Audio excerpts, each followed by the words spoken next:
Haleluya, puji nama Tuhan, sedang jemaat Tuhan yang diberkati oleh Tuhan Yesus Kristus. Puji Tuhan, bertemu lagi kita dalam GPDI VMM Menyapa. Mari kembali kita baca renungan firman Tuhan kita pada hari ini, yang terambil dalam surat Rasul Paulus kepada jemaat di 2 Korintus, pasalnya yang keempat, ayatnya yang ketujuh. Sekali lagi, 2 Korintus pasalnya yang keempat, kita baca di ayatnya yang ketujuh, bunyi firman Tuhan. Tetapi harta ini kami punyai dalam bejana tanah liat, supaya nyata bahwa kekuatan yang melimpah-limpah itu berasal dari Allah, bukan dari diri kami. Haleluya, puji nama Tuhan. Saudara-saudara yang diberkati oleh Tuhan Yesus Kristus, siapa sih yang tidak mengenal Rasul Paulus ya? Saya yakin dan percaya kita semua tahu tentang bagaimana pelayanan Rasul Paulus selama dia menjalankan tugas pelayanannya di bumi ini ya saudara-saudara. Kita tahu bagaimana kesetiaan Rasul Paulus dalam melakukan pelayanannya. Dan dari apa yang kita baca pada saat ini, tetapi harta ini kami punyai dalam bejana tanah liat. Kenapa Rasul Paulus mengumpamakan dalam bejana tanah liat yang mudah rapuh, yang mudah hancur ini saudara-saudara? Rasul Paulus mengatakan ini agar supaya dia tidak bermegah kepada dirinya sendiri, agar supaya yang dia tahu bahwa kekuatan yang berlimpah-limpah yang dia dapatkan itu bukan karena kekuatannya, namun karena Tuhan. Oleh sebab itu dia mengumpamakan bejana harta yang kami miliki ini terdapat dalam bejana tanah liat, saudara-saudara. Kalau kita baca di ayatnya yang pertama ya, masih dalam 2 Korintus pasalnya yang keempat, di ayatnya yang pertama dan ayatnya yang kedua, bunyi firman Tuhan seperti ini. Oleh kemurahan Allah kami telah menerima pelayanan ini. Karena itu kami tidak tawar hati, tetapi kami menolak segala perbuatan tersembunyi yang memalukan. Kami tidak berlaku licik dan tidak memalsukan firman Allah. Sebaliknya, kami menyatakan kebenaran, dan dengan demikian kami menyerahkan diri kami untuk dipertimbangkan oleh semua orang di hadapan Allah. Luar biasa saudara-saudara. Rasul Paulus berkata, hanya oleh kemurahan Allah saja kami telah menerima pelayanan ini. Pelayanan untuk jemaat Korintus ini saudara-saudara. Hanya karena kemurahan Allah saja. Karena memang tentunya tidak mudah bagi Rasul Paulus menghadapi jemaat di Korintus ini saudara-saudara. Namun dia berkata hanya oleh kemurahan Allah. Oleh sebab itu dia berkata bahwa oleh sebab itu dia menolak segala perbuatan yang tersembunyi yang memalukan. Bahkan Rasul Paulus berkata, kami tidak berlaku licik dan tidak memalsukan firman Allah. Benar-benar Rasul Paulus mengatakan yang dia beritakan, firman Tuhan, Injil yang dia beritakan adalah murni saudara-saudara. Tidak dipalsukan.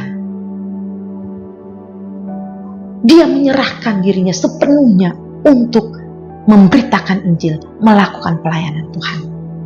Bahkan selanjutnya di ayatnya yang ketiga saudara-saudara dikatakan, jika Injil yang kami beritakan masih tertutup juga, maka ia tertutup untuk mereka yang akan binasa.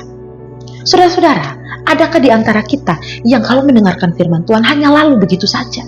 Masih tertutup dengan firman Tuhan, saudara-saudara. Cuek dengan firman Tuhan, saudara-saudara.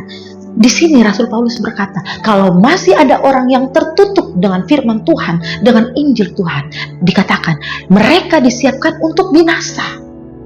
Saya yakin dan percaya kita tidak mau binasa ya saudara-saudara. Kita mau masuk dalam kerajaan Allah yang tinggal kekal buat selama-lamanya. Tetapi di sini dikatakan orang-orang yang masih tertutup matanya, tertutup hatinya untuk firman Tuhan, mereka dipersiapkan untuk binasa. Dan di ayat yang keempat saudara-saudara dikatakan selanjutnya, yaitu orang-orang yang tidak percaya, yang pikirannya telah dibutakan oleh ilah zaman ini, sehingga mereka tidak melihat cahaya Injil tentang kemuliaan Kristus yang adalah gambaran Allah.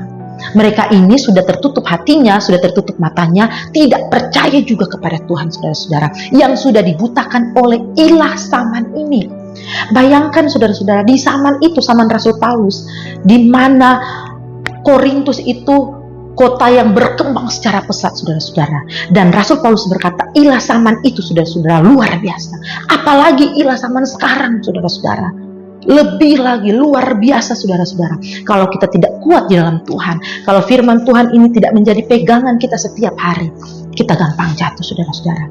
Kalau kita tidak bisa mematikan kedagingan kita dan memberikan Roh Kudus untuk yang terutama dalam kehidupan kita, pasti saudara-saudara gampang saudara-saudara kita terpengaruh dengan ilah zaman ini.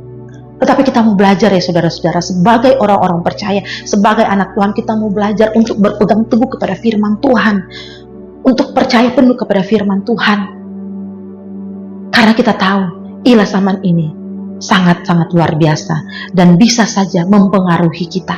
Tetapi kita percaya firman Tuhan yang murni ini saudara-saudara adalah harta kita yang paling berharga.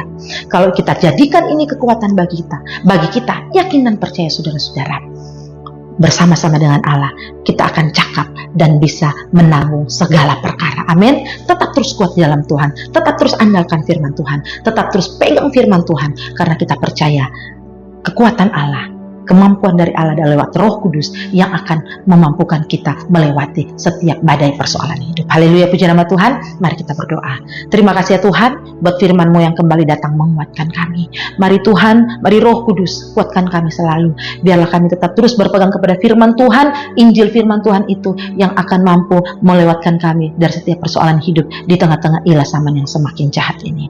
Moga seluruh sidang jemaat Tuhan GPDI Villa Melati Mas dimanapun berada ya Tuhan. Yang lemah Tuhan Engkau kuatkan, yang sakit Tuhan sembuhkan di dalam nama Yesus. Terima kasih ya Tuhan, terima kasih. Kami mengucap syukur selesai dalam nama Tuhan Yesus Kristus. Haleluya, puji Tuhan. Amin. Tuhan Yesus memberkati.